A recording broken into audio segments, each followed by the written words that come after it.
थोड़ा अलग होगा। मैं आप सबको एक किस्सा सुनाना चाहता हूँ। इतिहास का विद्यार्थी हूँ, इतिहास से एक किस्सा सुनाता हूँ। बात लगभग 8वीं सदी, आज से 1200 साल पहले की है। और कहानी है ईरान के फारस की, जहाँ पर पारसी धर्म हुआ करता था।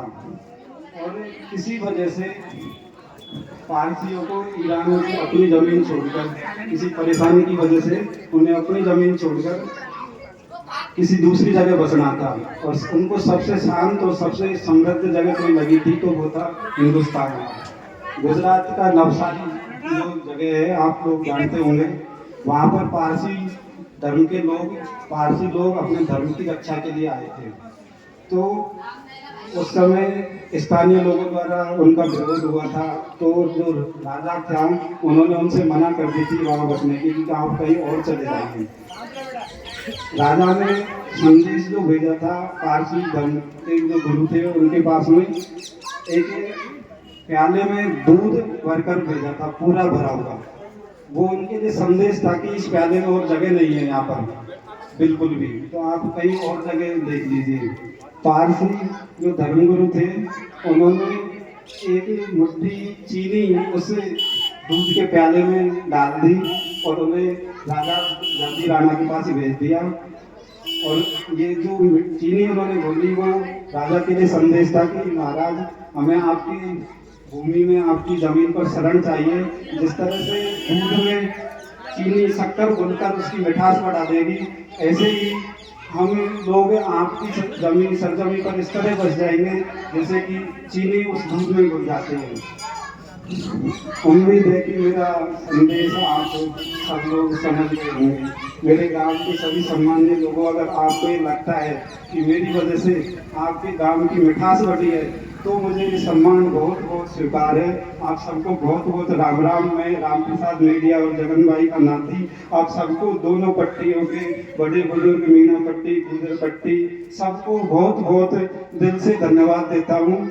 और यही मेरा इस गांव से रिश्ता है, यही इस गांव का मेरे से रिश्ता है।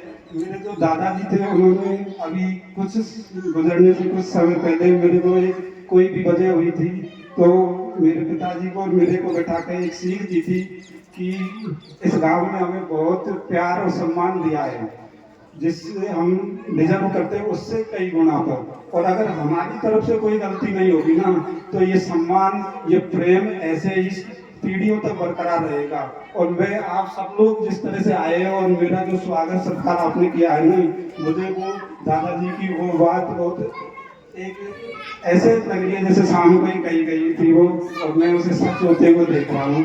तो सबसे ज़्यादा दिल तो उसी वजह से खुश है। और देखो, मैं यहाँ पर कोई सक्सेस स्टोरी शेयर करने के लिए नहीं आया हूँ कि कैसे मेरा असफलता मिली, कैसे सफलता मिली। इस जगह ये कहानी सुनाने के लिए बहुत जगह है, आप सबको उतना ही पता है। सब मेरे अपने लोगों में, सब आपका हूँ।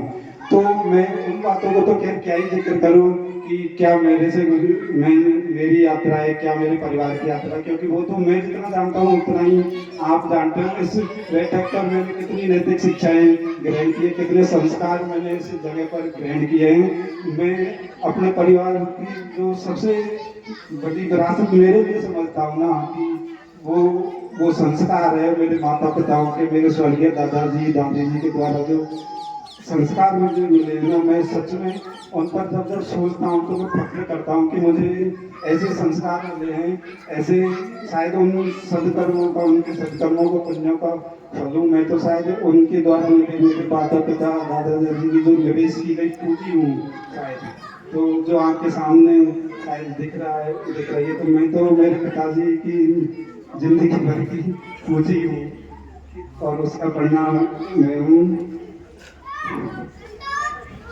तो आप सभी का, मेरे गांव के, प्यारे से गांव के सभी पंचकट्टे लोग, दोनों पट्टियों के पंचकट्टे लोग, मुझे पता है कि आपका भी रिश्ता मेरे दादाजी से उतना ही अच्छा था, उतना ही सम्मान उनको आप लोग मानते थे। तो आप सब लोग पट्टी से भी आए हुए सभी लोगों का उतना ही धन्यवाद आपका। मैंने इस दिन का 9 साल इंतजार किया है, और मैं बीच बीच में भावुक भी हो रहा था उन चीज़ों को याद कर करके। लेकिन सबकी अपनी अपनी यात्राएं होती है कि अब मैं तो किसको याद करूं और किसको छोड़ूं, किसका जिक्र करूं और किसका ना करूं। आप सब मेरे अपने हो, आपको सबको पता है मैं किसका नाम तो लूं और किसका छोड़ूं। मैं माता हम उस परिवार से नहीं आते जिनमें माता पिता को धन्यवाद या थैंक यू कहा जाता है कि थैंक यू पापा, थैंक यू मम्मी। ऐसे तो हमारे को जब हम पापा हमसे क्या नानी पापा ऐसे कहते कि मैं अपने बेटे से बहुत प्यार करता हूँ, हमारे परिवार वो है नहीं। उनको जब हम पे प्यार आता है तो बस वो मेरे पापा थे तो बस वो मुस्कुराते रहते थे। मेरा जब रिजल्ट आता था बोर्ड का तो हम तो इसमें टेंशन में रहते थे कि बोर्ड का रिजल्ट आ रहा है, और मेरे पापा जो थे वो सुबह से मुस्कुराते रहते थे कि आज रिजल्ट आने वाला है। तो मैं उनका धन्यवाद करके तो उस ऋण से ऋण नहीं होना चाहता किसी भी तरह से। और उनके तो बस यही है, जो जितना योगदान मेरे माता पिता का है उतना ही योगदान मेरे बड़े भाई का, जो अटूट साथ मुझे मिला था। मैं उनको भी जितना मेरे पिता का योगदान है उतना ही मेरे भैया और भाभी का योगदान है। मेरे भैया और भाभी ने भी मेरे से तो इतना ही साथ दिया।